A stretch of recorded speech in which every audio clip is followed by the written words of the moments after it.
Hello there, welcome to Social Guidance. In this video, I will show you how to switch back to personal account on Instagram. So for this, let's open our Instagram app. Once the app is open, click on your profile button in the right bottom corner. And as you can see, we have this professional board which is only available if your account is turned into professional account. Now to turn back to personal account, you need to click on three lines in the top right corner and here scroll down.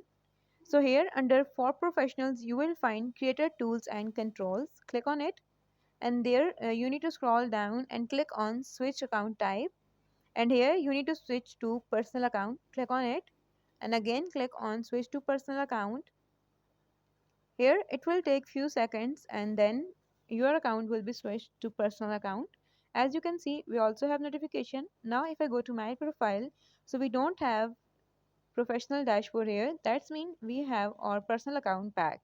In this way, you can switch back to personal account on Instagram.